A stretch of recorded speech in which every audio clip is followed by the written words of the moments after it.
Hezbollah तनाव के बीच में इजरायल ने अपनी सरहदों पर अतिरिक्त फोर्स की तैनाती कर दी है और पूरे इजरायल में इमरजेंसी का ऐलान कर दिया है।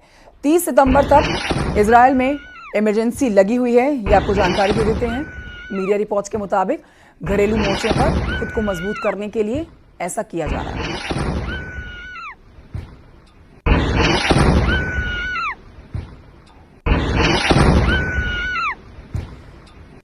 देख सकते हैं ये तस्वीरें अब भयंकर युद्ध में कभी भी तब्दील हो सकती हैं। आधिकारिक इस बात की घोषणा की जा सकती है। 30 सितंबर तक पूरे इजरायल में इमरजेंसी घोषित की गई है।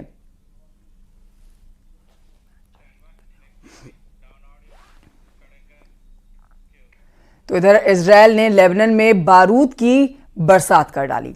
उधर हिजबुल्लाह ने भी बदले के लिए कई रॉकेट इजरायल की सीमा पर दाग दिए। गनीमत यह रही है कि उत्तरी इजरायल की तरफ छोड़े गए रॉकेट को आयरन डोम ने हवा में ही नष्ट कर दिया।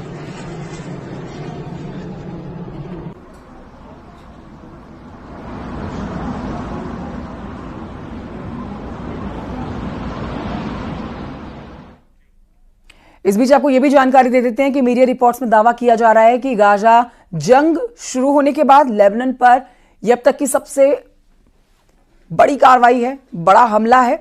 और हमले के बाद से लेबनान में 2 दिन के लिए स्कूल कॉलेजेस बंद कर दिए गए हैं। इस दौरान लोग सुरक्षित जगहों पर जाते हुए देखे जा सकते हैं।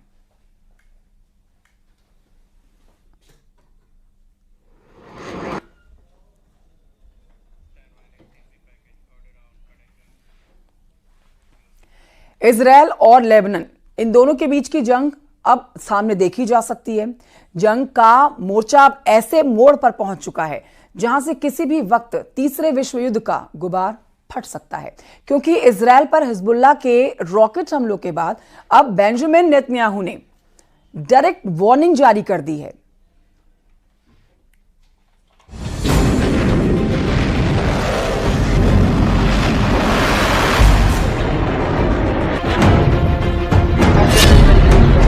हिजबुल्लाह के पलटवार से तिलमिलाया इजरायल।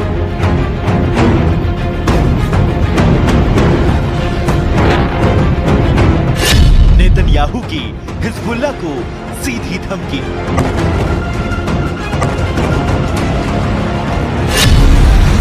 अपनी करतूतों का अंजाम भुगतेगा हिजबुल्लाह।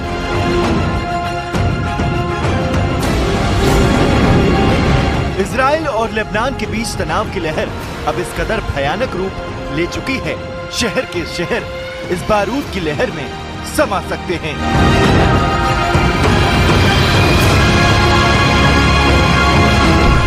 उत्तरी इजरायल पर हिजबुल्लाह के 100 से ज्यादा रॉकेट हमलों के बाद हालात भयंकर रूप ले चुके हैं।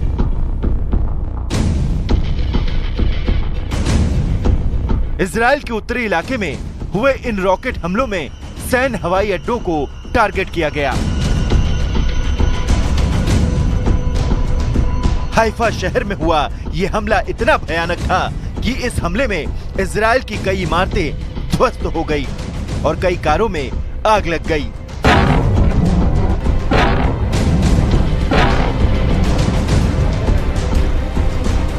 समाचार एजेंसी सिन्हुआ के मुताबिक उत्तरी इजरायल में रमत डेविड एयरबेस को सतह से सतह पर मार करने वाली मिसाइलों से निशाना बनाया गया। रमत डेविड बेस जायूनी यूनिट के 3 मेन एयरबेस में से एक है, जिसका लेबनान और सीरिया के लिए रणनीतिक महत्व है। ये बेस हाइफा तिब्रेत एक्सिस पर स्थित है।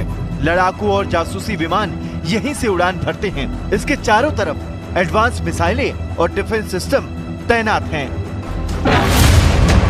हिजबुल्लाह के इन हमलों ने इजरायल के राष्ट्रपति बेंजामिन नेतन्याहू के गुस्से को 7वें आसमान पर ला दिया है और अब इजरायल की तरफ से हिजबुल्लाह को दी गई धमकी तीसरे विश्व युद्ध का दरवाजा खोल सकती है, क्योंकि बेंजामिन नेतन्याहू ने हिजबुल्लाह को उन हमलों की याद दिलाने की कोशिश की है जिन हमलों ने महज कुछ मिनटों के भीतर लेबनान में हिजबुल्लाह के ठिकानों को तहस नहस कर दिया था।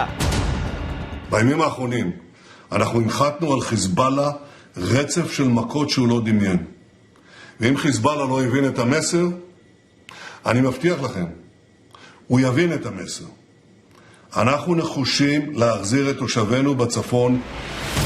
बेंजामिन नेतन्याहू ने अपने मैसेज में साफ कर दिया है कि अगर हिजबुल्लाह पुराने हमलों से सबक नहीं लेता तो उसे इजराइल पर हमलों की इतनी भारी कीमत चुकानी होगी कि लेबनान से हिजबुल्लाह के अस्तित्व को खत्म कर दिया जाएगा। उसका ट्रेलर इस वीडियो में देखा जा सकता है।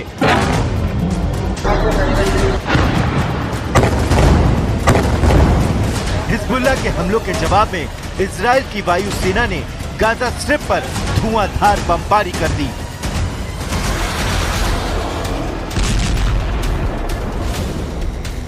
इजराइल की तरफ से कहा गया कि हिजबुल्लाह के सहयोगी हमास को टारगेट करने के लिए ये हमला किया गया है। इजराइल की तरफ से ये भी दावा किया जा रहा है कि ये हमला उस स्कूल पर किया गया जहां हमास के लड़ाके छिपे हुए थे। यानी इजराइल की सेना हिजबुल्लाह और उससे जुड़े किसी भी संगठन को तबाह करने की सौगंध खा चुकी है।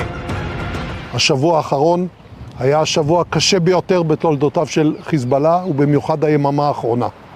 הפעולה של צה"ל בדחיה רבת משמעות, רבת חשיבות ורבת עוצמה. इजराइल और लेबनान के बीच बेकाबू होते हालात पर अमेरिका की नजरें भी लगातार बनी हुए हैं। इसी सिलसिले में व्हाइट हाउस में राष्ट्रीय सुरक्षा प्रवक्ता जॉन कर्बी की तरफ से ये बयान जारी किया गया है। हम पिछले लगभग एक हफ्ते से बढ़ रहे सभी तनावों को बड़ी चिंता के साथ देख रहे हैं। हम इसे पूर्ण युद्ध बनने से रोकने के लिए हर संभव कोशिश करना चाहते हैं। इस वक्त दुनिया के देशों की चिंता का केंद्र मिडिल ईस्ट के हालात हैं, क्योंकि यहाँ से उठा युद्ध का बवंडर किसी भी वक्त किसी देश को अपने जद में ले सकता है।